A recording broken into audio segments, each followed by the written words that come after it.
It is the anointed hour.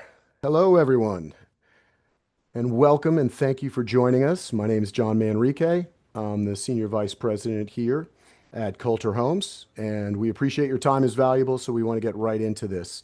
Uh, you know, for those of you considering a new home, the uncertainty we see in the news and the world right now begs the question, is now the right time? So in the next 20 minutes, this is what we want to help you answer for yourself here. For those of you who work with Kolter Homes or soon will, you know one of the qualities that differentiates us is we're not here to pressure you. Our responsibility, as we've done with thousands across the Southeast, is to serve as a guide so you can make the best decision possible, whether that's with Coulter, another builder, or not at all. The truth is right now may not be the right time for some of you, but that's hard to know with all the confusion and the noise that bombards us. So today you're going to hear the clear truth from an accomplished real estate expert so you can make a well-informed choice. I want to introduce to you now Joel Berner. We're really pleased to have Joel with us. He's the senior economist at Realtor.com. He received his bachelor's degree in mathematics and economics from Baylor University and his master's in economics from the University of Texas. Joel's career has been focused on the intersection of technology and real estate, including stints as a pricing analyst with Airbnb, as well as a product manager with Best Egg, where he launched a buy now, pay later product for both residential and rental payments. He's passionate about data-driven insights and produces research content to inform and educate home buyers, sellers, and builders. You may have seen Joel on CNN, Yahoo Finance, and Fox, where he shared his insights on both the rental and for sale markets. So to give you a straight talk perspective on the question of, is now the right time to buy? Ladies and gentlemen, let me introduce you to Mr. Joel Berner. Thank you, John, and good afternoon, everybody. Thanks for joining me. I think we're going to have a really great conversation today, cut through some of the noise and answer the question, is now the right time to buy a home? So we're going to talk about facts versus fiction, some concerns that are out there in the market and how we might address those. We're going to focus on the Southeast especially, talk about long-term growth trends in terms of price and inventory, and some of the short-term trends that might make now a great time to buy. We'll talk about the cost of waiting, what would happen if we decide not to buy a home right now. And we'll talk about the Kolter Homes advantage. Not only is buying a new home advantageous over buying a resale home, not only is buying a home in general advantageous over renting, but Kolter has some really specific advantages that John's going to help shed some light on. And at the end, we'll have a Q&A. So I hope if you have any questions during the presentation, please do share those and we'll get to as many as we can. John, you want to take it away? Yeah, so we want this to be interactive. Of course, there'll be the Q&A at the end, but we do have a couple questions. So the first one, before Joel gets in, we'd like to kind of take your pulse. So here's a question for you. What right now is your biggest concern about buying now? So invite you all to answer. It should be on your screen now.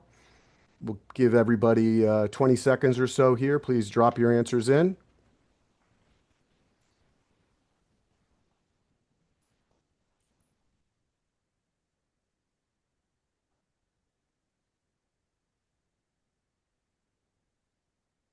All right.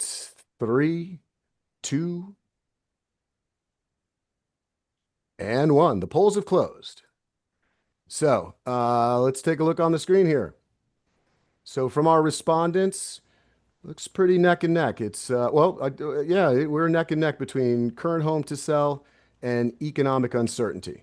And I think, Joel, you might have a comment or two to share on that as we get going here. So let's Yeah, get back absolutely. to our broadcast. So some things that are, prevalent in the market today are some real concerns about interest rates being too high, about home prices crashing, and about the economy being too uncertain. And I think that was a really telling little poll we just did. There are plenty of concerns. It's difficult to sell a home right now, so it's not surprising to see that being one of the factors that is slowing people down from buying new homes. Mortgage rates are high. Today they got a little bit better if you paid attention to the Freddie Mac 30-year fixed mortgage rate release this morning, went down to 6.72. The 6.7 is still considerably higher than we've seen in the last few years. So, plenty of things to get in the way of buying a home. But I think we're going to show today that there are plenty of reasons that now might be a very good time to buy, even in spite of those concerns. So, let's go ahead to the next slide. Mortgage rates, 6.72, like I said, as of this morning. And we've been pretty consistently in that high six, low seven range for several years now.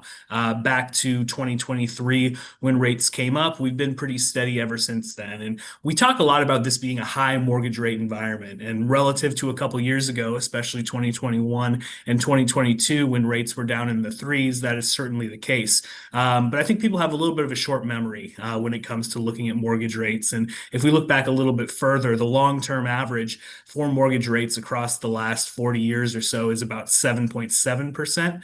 And if you look back in the 90s and 80s and early 2000s, the rates that we have today are not much different than what we had back then. So in the grand scheme of things, it's not really a high rate environment, although it does feel like one to a lot of folks. And that was one of the concerns in the poll, that was one of the most prevalent was current mortgage rates. So it's certainly a situation where mortgage rates are slowing down the market right now. We've had a pretty slow summer in terms of sales for both new homes and existing homes. On the existing side, the seasonally adjusted average rate from NAR fell below 4 million. And if we sold fewer than 4 million homes this year, if that's what the numbers end up bearing out, it would be the slowest sales year since 1995. So we're approaching a 30-year low, and I think mortgage rates are a big reason for that. But like I said, in the grand scheme of things, if we back out a little bit, rates aren't as oppressive as they might seem compared to just a couple years ago. So let's talk about where we think mortgage rates are going to go. Every year, we conduct a market forecast for the coming year. We do this in October or November. And so last fall, we projected mortgage rates would fall throughout 2025 down into the low sixes. That's that black line. But what you'll see is the pink line. What actually happened, we were a little optimistic.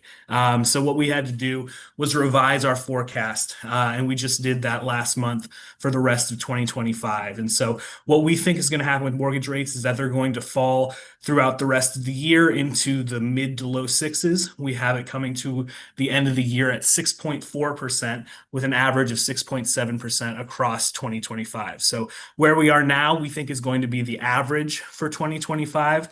And then we think that by the end of the year, we're going to be down closer to 6.4%. What we saw last week with the jobs report revisions is going to add pressure to the Federal Reserve to cut rates. And so we actually might see an acceleration of this downturn in mortgage rates in the coming months a little bit quicker than we anticipated. And so we're hoping that if inflation numbers continue to come in where, is an acceptable range and employment figures continue to come in a little bit softer than expected, that the Fed will have a mandate to cut rates, and that should make its way into the mortgage rate market, and we'll hopefully see some low sixes by the end of the year. So we're calling for a little bit of relief from mortgage rates coming soon, which is good news for buying now. Even if you think maybe I'll wait until mortgage rates come down.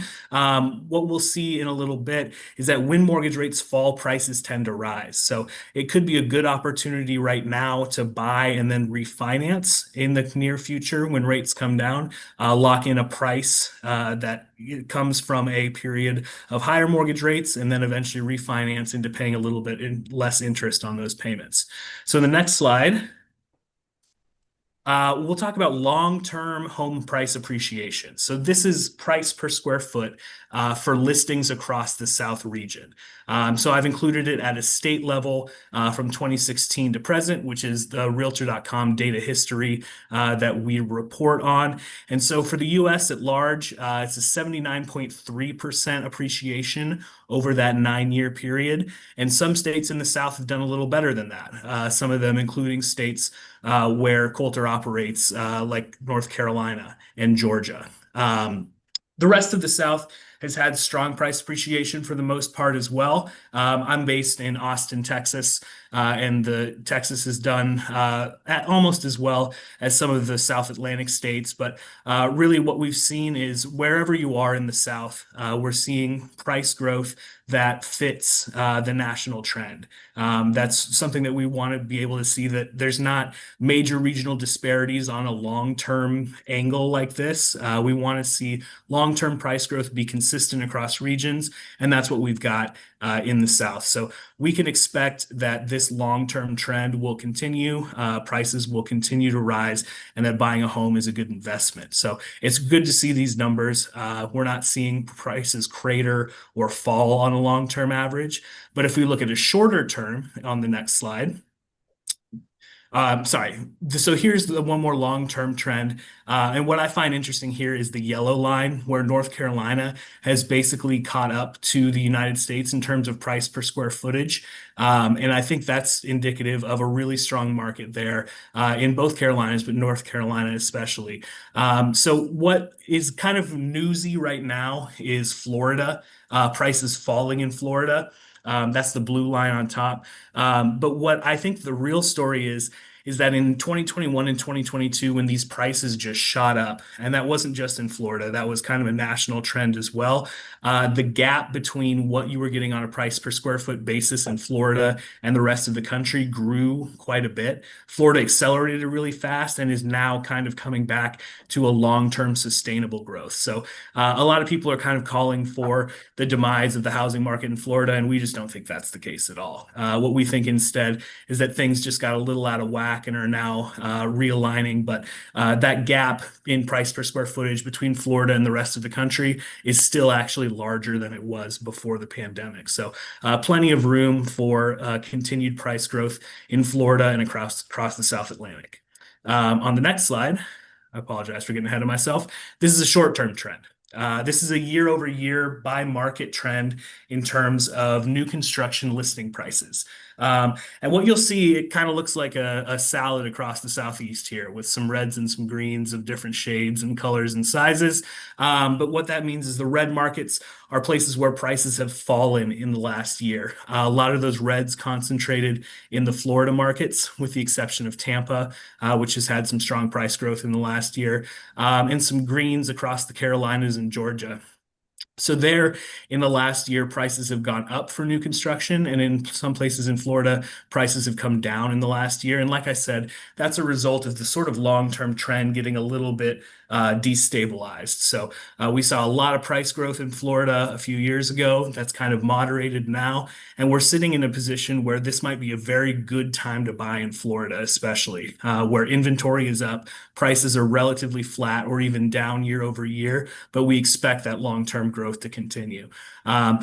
I think the most interesting thing about this is that the builders across the Southeast are not only delivering inventory that's competitively priced, a lot of times it's a little bit smaller on a square footage basis than it had been a few years ago. So people are crying across the country about affordability. It's a huge challenge for millions of Americans trying to get into home ownership, and builders like Kolter have really responded by delivering inventory that folks can afford. And that means a little bit lower price, a little bit smaller, and making that American dream of home ownership true for a lot of people who want to buy new construction.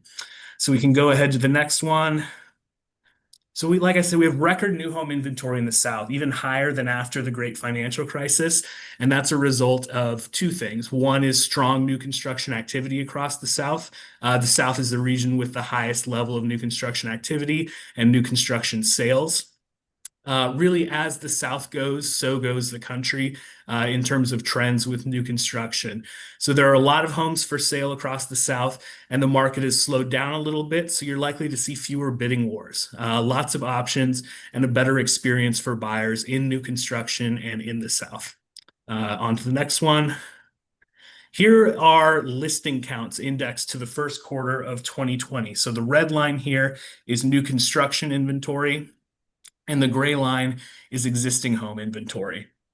So we pin this to right before the pandemic because, of course, that's when we had this pandemic era buying craze, where those two lines start to drop right away and kind of bottom out in 2021 for new construction and really not until 2023 for existing homes.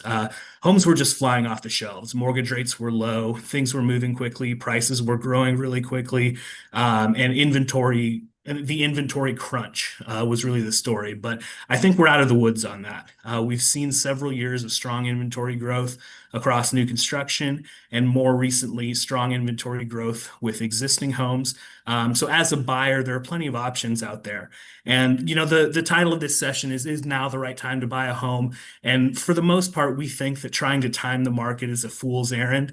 The only really bad time to buy a home is when there aren't homes that meet your needs. And that was the case a few years ago. It was difficult to find a home that fit people's budgets and fit people's needs, but there's a lot more options now than there was a few years ago. And that's really encouraging for buyers across the board. So we'll talk about prices next. New construction prices have held pretty steady over the last few years, even dipping a little bit in some parts of the country, as we saw in that market map. They peaked at the end of 2023 and have been pretty flat since then. And meanwhile, existing homes have continued to grow in price, including a pretty strong price growth in the most recent quarter of 2025.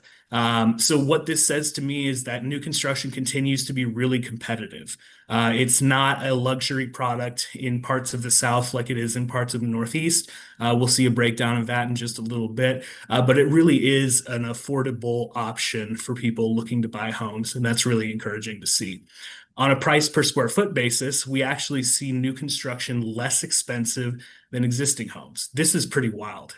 This is a new development. This is the first time we've seen it look like this, where that gray line goes above the red line. But that is just kind of indicative of how much like we said, the builders have worked to deliver low cost inventory. So on a per square foot basis, you can get a slightly bigger home that's a new build and pay less for it on a square foot basis than an existing home. So that's really encouraging and a neat thing to see at a national level. This had been true in the South for a little bit, but now it's kind of gotten to a national level where it's just very clear to see that new construction is the answer when it comes to addressing the affordability issues we have in this country. So on the next slide, we have the premium and the share of listings. So the orange line is the new construction share of listings. That's just of every 100 listings on the market, are 25 of them new builds or are 40 of them new builds, whatever it may be. So that started to peak kind of in 2023 and it slowed down. There's actually a little bit less on the market than there was in recent years that are new construction on a percentage basis, but that's mostly because of the growth of existing home inventory. It's not that new construction has slowed down that significantly. Instead, there's just more competition from existing homes. So what's I think more interesting is the blue line. That's the premium on new construction. That's just the difference between the median price of a new build and the median price of an existing home, which peaked around 30% in 2021. But as new construction inventory grew, and new inventory was delivered that was more price competitive, this has fallen really consistently down to about 8% now in the second quarter of 2025. So the long and short of it here is that buying a new construction home is a really great way to find affordable options. And it's something that if you haven't been thinking about for terms of affordability, it's something that, is very much true in the market. It's not necessarily luxury products. It's really price competitive products. And we see that across the country, which is really encouraging. So on the next slide, we'll show this regional snapshot. And this is a little bit of a wonky graph, so bear with me for a second. But on the horizontal axis, we have the new construction share of listings. That's for every 100 listings on the market, how many of them are new builds. Further to the right means more new construction. Further to the left means more existing homes. On the vertical axis, we have the new construction price premium. That's just the percent difference between the price of new homes and existing homes. So the higher up you are on this graph, it means your new builds are expensive relative to existing homes. The lower you are on this graph, the more price competitive your new construction is. And like I said, as the South goes, so goes the United States as a whole, being the largest region for new construction. And the lighter colored dots here represent last year in the second quarter, darker colored dots this year in the second quarter. So everybody's shifting left a little bit. Both the national levels and all of the regionals have shifted left as more existing inventory comes onto the market. So new construction is making up a little bit less of the market across all four regions. And in three of the regions, all but the West, it's becoming more price competitive. Those dots are moving down a little bit, meaning that the premium is shrinking and new construction inventory is more price competitive with existing homes. I think the movement year over year is somewhat interesting, but really the differences between the regions are striking to me. In the South, it's about a 5% premium on new construction. In the Northeast, it's a 55% premium on new construction. That's a major difference for how builders in these different regions are operating. In the Northeast and Midwest, it kind of is a premium product, but in the South, it's price competitive, it's priced to sell, and there are a lot of options. So where Kolter's operating is a space where new construction is really prioritizing affordability. Let's go to the next slide. So what don't you have to do when you buy a new home? You don't have to remodel it. I'll share a personal anecdote. My wife and I bought a home built in 1960 here in Austin a couple years ago. And in the first year, we had to do the foundation, we had to do the plumbing, we had to do the roof, and now our HVAC is giving us trouble.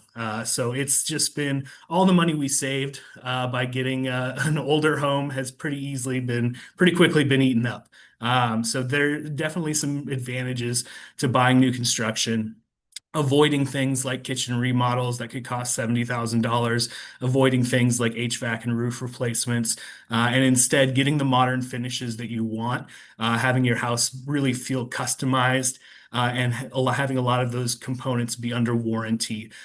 So there's not only a cost competitiveness in terms of buying a new home right now because of the way things are priced, but also a maintenance advantage in terms of cost for the price of owning a home in the long term. So we'll move along to the next slide. The other thing we talked a lot about so far about buying new homes versus buying existing homes. Let's talk about just buying versus renting. Essentially, the question is, do you want to build equity and have an investment for yourself or for your landlord? That's kind of what it comes down to here. Are you building wealth with every monthly payment, or are you, just paying to stay somewhere and potentially taking your savings and investing it elsewhere? That's a really valid thing that some people like to look at it as. Like, if I can rent for cheaper and invest my money somewhere else, I'm still investing in building equity just in a different way. But what we see really is that long-term price growth that we saw across the South from 2016 to now is a pattern that we want to tap into, and a pattern of equity growth that owning can offer and renting cannot. And also, when you're renting, you're kind of at the mercy of your landlord of changing the rent every year, where with a fixed rate mortgage, you have a little more stability in knowing what your payments are going to be from year to year. So let's look at a couple markets in their rent versus buy cost. So this was an analysis done by a colleague of mine where we compared the cost of buying a 0 to 2 bedroom starter home to renting a 0 to 2 bedroom rental unit. And we actually found that Orlando was the sixth best metro in the country in terms of that gap being really small, where it's a little bit more expensive to buy a starter home than to rent one in Orlando. But obviously, the equity growth advantage there is we think worth the difference. It looks a little bit different as you look at Charlotte, Atlanta, Tampa, and Miami. Miami purchasing homes is pretty expensive, and renting remains a little bit more competitive. So it's not a one size fits all solution. We always say that there's no such thing as a national real estate market. It's just an amalgamation of a bunch of local ones. So understanding the differences between rent costs and buy costs in your area is really important to know whether, that advantage of equity growth is something you can afford to go without or to choose to opt into, depending on where you are. So on the next slide, what happens if we wait? Things can move against us is kind of the long and short of this here. We've seen consistent price growth, and there's no reason to suggest that that will change in the long term looking forward. So if prices are going to continue to increase in the long term, I don't want to make any promises about a 1 year change or anything, but I think I can comfortably say in a 9 or 10 year scale, prices will go up. Mortgage rates, we know, are kind of subject to a lot of market volatility.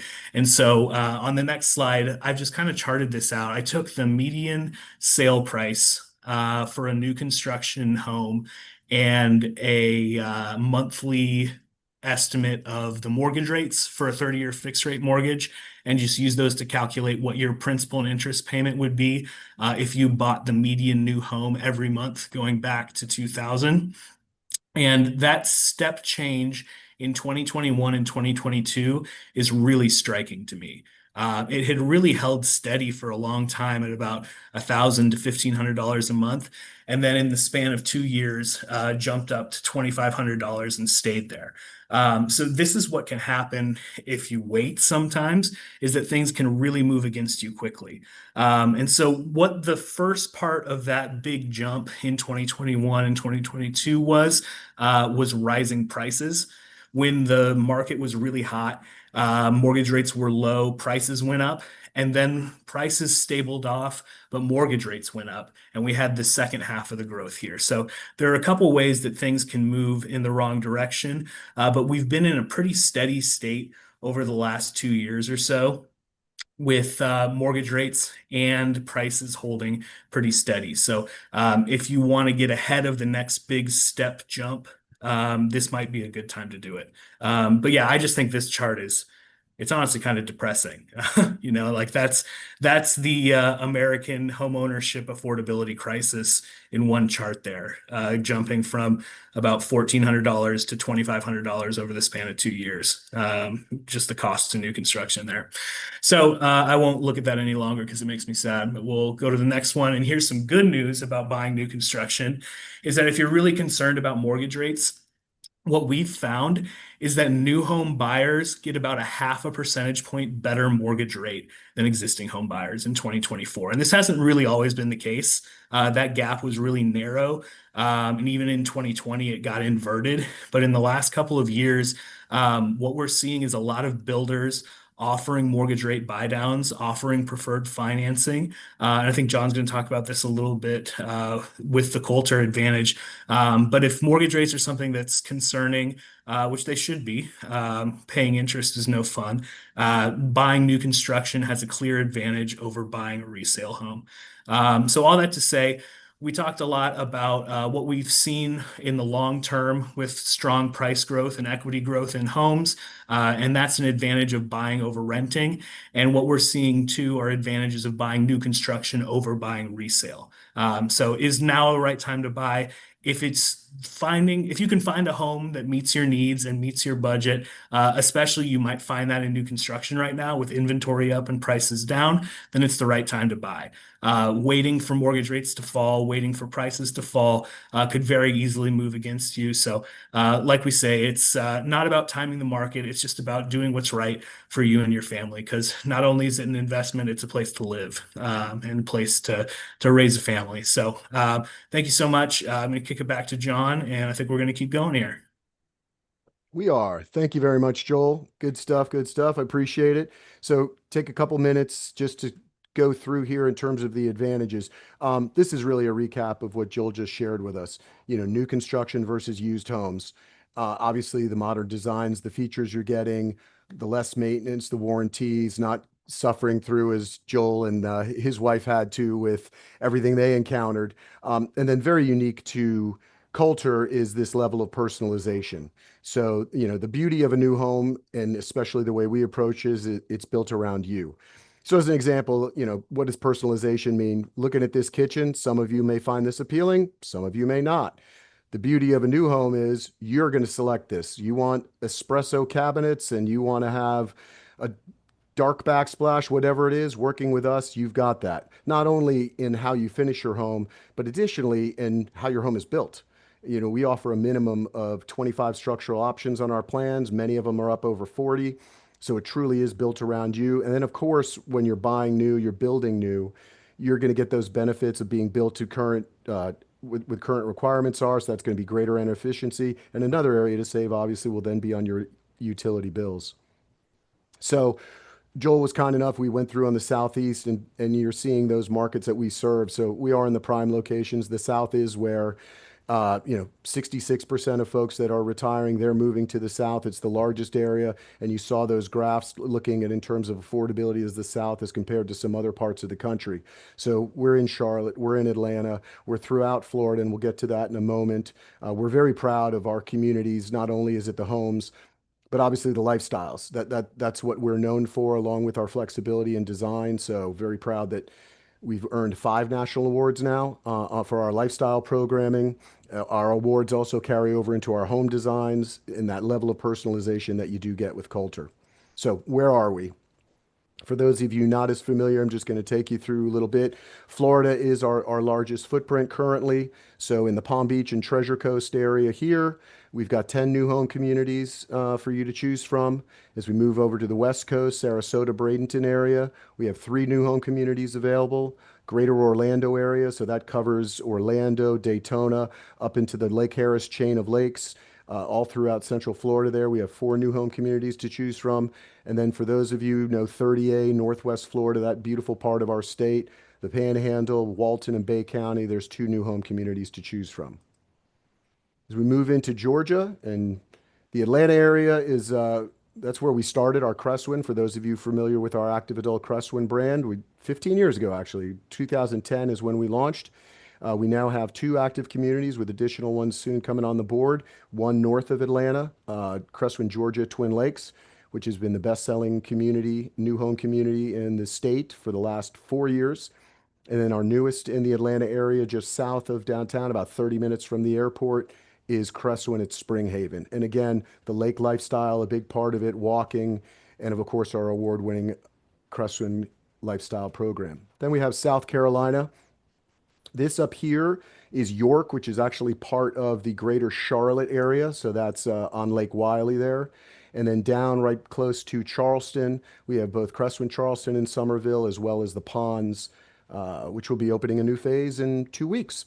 So that's our South Carolina footprint. And then, of course, the Charlotte area, we have Crestwin Charlotte, which has been voted the best active adult community in the overall Charlotte area. We have Crestwin Wesley Chapel, which is the best-selling active adult community in the Charlotte area. And then our newest will be coming online next spring, and that's Crestwin at Rocky River. All of these are, well, Crestwin, Charlotte, real close into Uptown. Rocky River, you're probably 30, 40 minutes outside of downtown.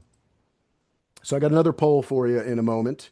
But first, just in summary, if hearing this information and all the great data that Joel shared makes you feel like now might be the right time for you, just remember these kind of takeaway points. You do have that strong term appreciation that we've seen in those trends, the availability of new home inventory, and how that really is competitive, if not a better value than what you're seeing with used homes, and then the stabilization of mortgage trends. So one more poll for you here. This one is asking, okay, maybe I am, but you still, what's your biggest question right now about buying now? So if you want to log in here, tap in your answers, please.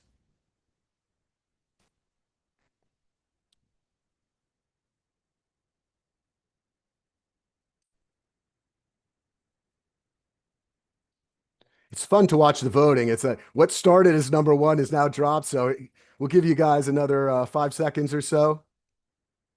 All right. So of all respondents, oh, got a couple more. Wait, wait. All right. I was about to go click, but then I got another surge here. All right. Those who have voted, the results, see them on screen here real quick. Which incentives best fit my priorities and finance options available? 2 great questions, or 2 great answers, because you lead right into my next slide. So thanks. All right. My next slide being, yes, we have special opportunities for you.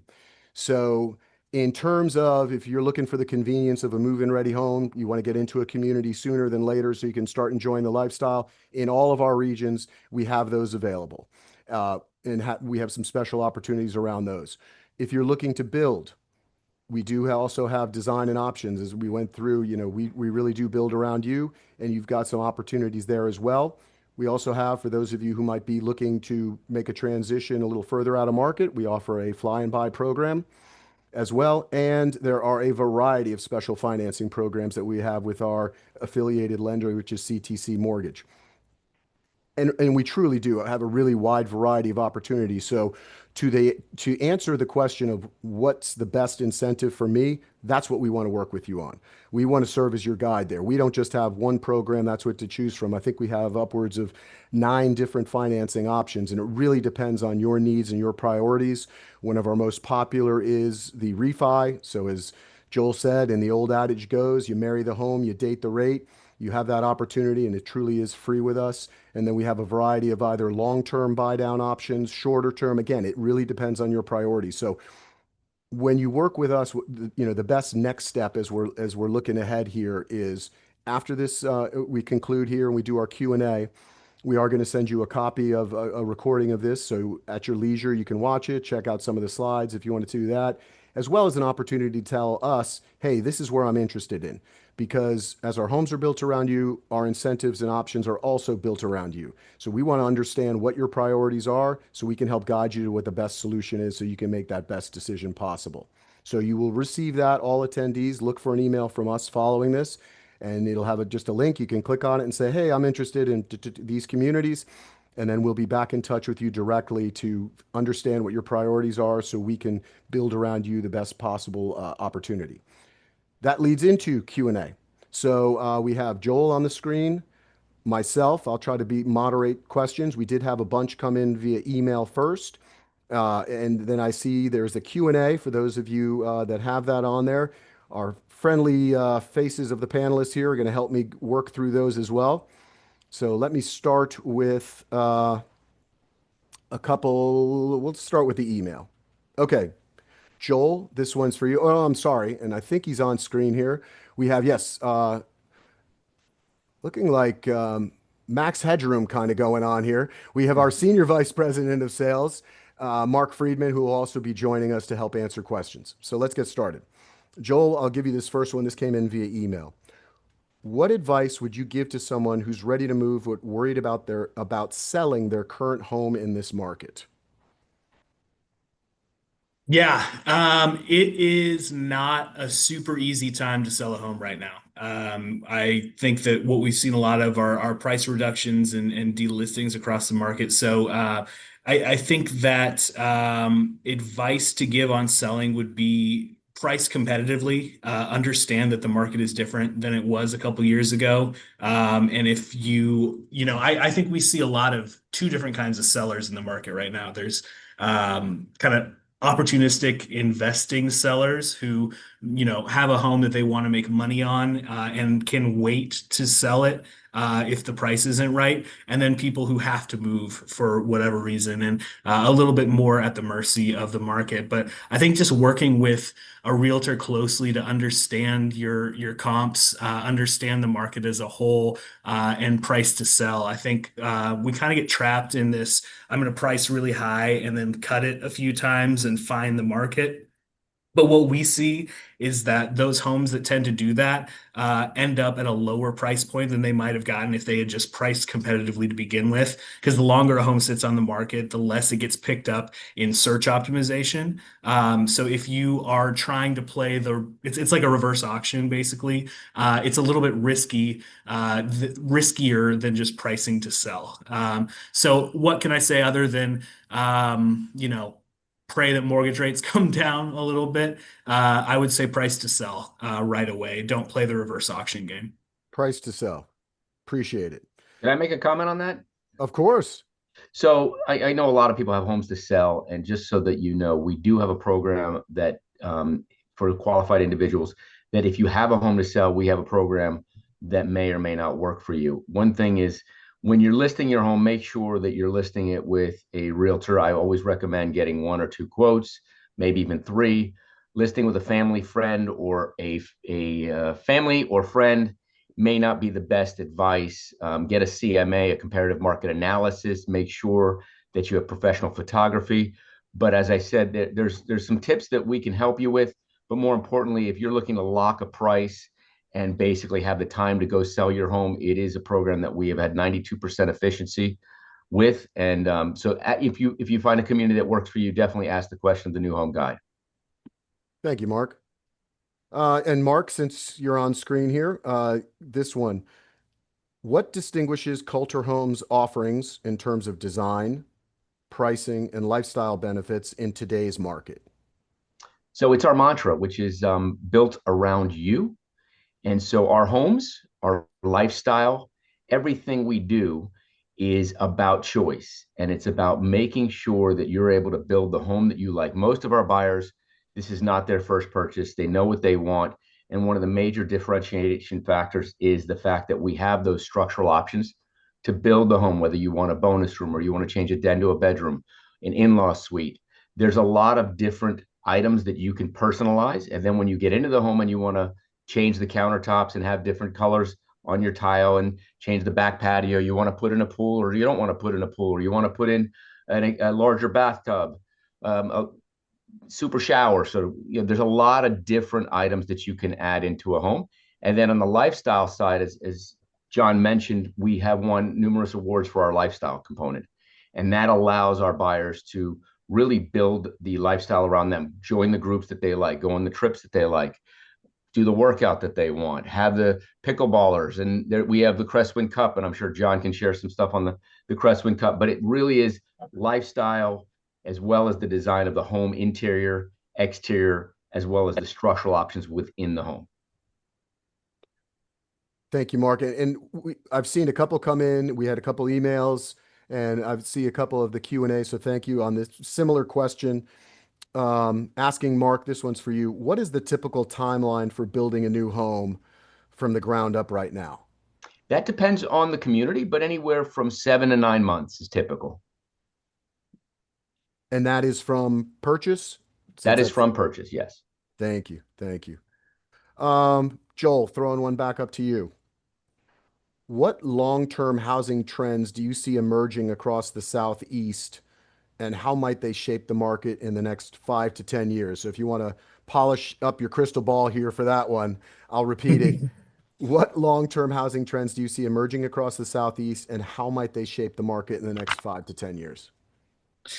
Yeah, I think across the Southeast, we're seeing a lot of the solution to the problems that the rest of the country is really facing more acutely, in terms of inventory shortages and prices being unattainable and unaffordable for a lot of folks. I think the economic growth across the Southeast has been steady and strong. I think there's a lot of demand by people in the South and people looking to move to the South. And what builders have done is provide ample affordable inventory. That's something that's not as true in other parts of the country. And so it's really, we estimate every year what we call the housing supply gap. That's the difference between the number of homes that exist and the number of households that exist. That's a simplified way to look at it, but basically what it is. And right now we see that at about 4 million homes across the country, and the only way to address that is by building. So I think that the affordability advantages that are prevalent in the South, especially among new construction, will continue, and that's going to continue to draw people into the region. It's been a fast-growing region with some of the fastest-growing individual markets making up the South, I should say. So I think that what is appealing is affordability, and having inventory available to people who can afford homes, want to be able to afford homes. So I think we're going to continue to see strong investment in new construction across the South, and plenty of interest from other people, from people in other parts of the country. Mark, because I see a few of these in the Q&A as well as via email. I touched on it. Is there anything, Mark, you would like to add on questions regarding specific financing programs? I mentioned a couple, but is there folks are asking for a little more detail. And again, the best way because it is really going to depend on what you're looking for, is to let us know your specific communities of interest so we can guide that. But is there anything generally, Mark, you'd like to add regarding financing options?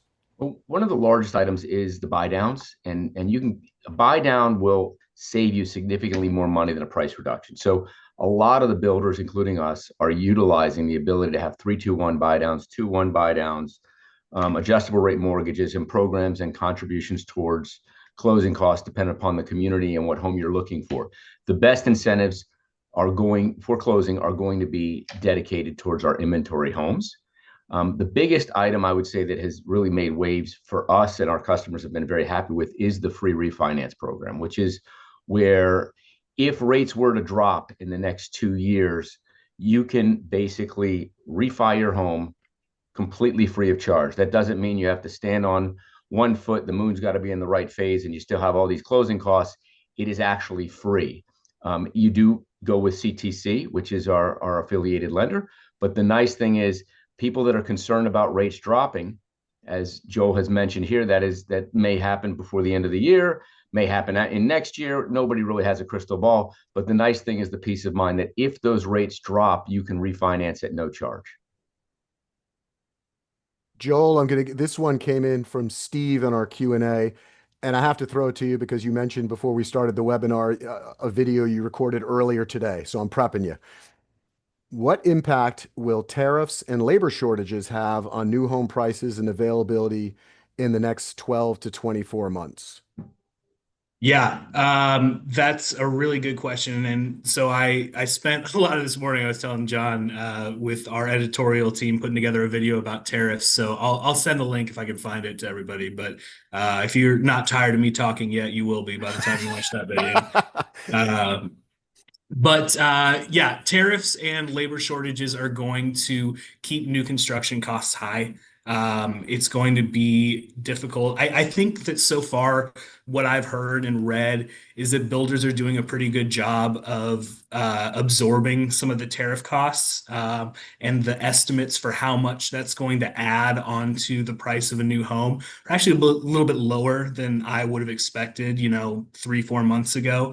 I think and that's good news for affordability, but the labor shortage is definitely a problem, and so we're going to have this new construction becoming more scarce. And all of the progress that we've made on having the highest level of inventory since the great financial crisis, having the new construction premium at a low rate, that's all going to be jeopardized by these very same things. And those are the direct kind of impacts of what's going on from the government right now. And I think indirectly, tariffs just have kind of spooked the market. Buyers don't feel terribly confident. Buyers, especially, prospective buyers, might be worried about their jobs and their savings and things. And so it's a supply issue and a demand issue. I said this in the video this morning. There's no winners in a trade war, but the housing market might be a pretty big loser, unfortunately. All right, we're going to do two more questions, and for those folks that have been adding them in, we will directly answer your questions. So if we don't get to them here, we will absolutely share those. And then just to, I had seen a couple notes. Yes, you will get a copy of this presentation. That's what we'll be sending you, a link to the recording of it, as well as that link so you can request specific information regarding communities, any questions you have. But two more questions. Mark, this one for you. What are the most popular design elements or home types Kolter offers? Well, there's structural elements and design elements. Structural is really the extensions on the owner suite, making the baths a little larger. Fancy pantries are big right now, and people putting the design, putting cabinetry and countertops and drawers and organization tools within the pantries is a big item. I would say larger flooring, different wood floors. The engineered floors are big right now. Cambria countertops is definitely up there. And then the outdoor living space. So outdoor patio space tends to be an item that we've seen more and more come requested. So we've created the ability to extend our covered patios even further. And then there's outdoor barbecues and pools and cabana baths. So it's really about outdoor live. If I had to summarize it, John, it would be outdoor living spaces, kitchens, basically putting in more modern kitchens, and then of course the larger tile floors and the larger wood floors. Gotcha. And also, just as a reminder for folks as well, most of our plans are single story designed that way, and we do offer that option as what you can put a second floor bonus on it as well. So that's another unique option that I think, correct me if I'm wrong, Mark, tends to be rather popular with That folks. I forgot garages, garage extensions, 4 foot garage extensions, as well as adding an additional car garage. We got some of our homes have up to 5 car. All right, Joel, last one, I promise. But I think this is very relevant because I've seen a couple comments, questions come in here, and we had emails on it as well. We hear all the swirling economic indicator of this, that, the other thing. So what folks are asking is, what are the key economic indicators, if it's job growth, housing starts, that you watch to gauge the health of the housing market? Yeah, that's an excellent question. The housing market is primarily underpinned by the labor market.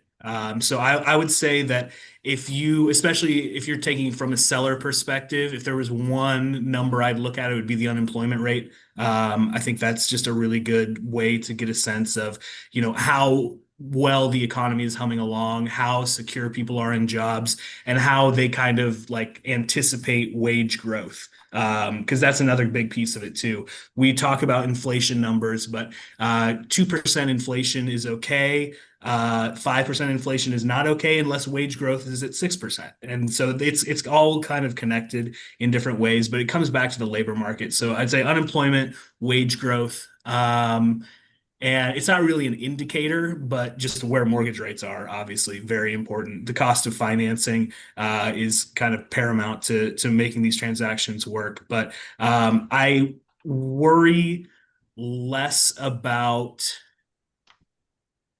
some of the economic indicators like inflation as they're related to the demand within the market. And instead, I'm looking more at labor market indicators like the unemployment rate.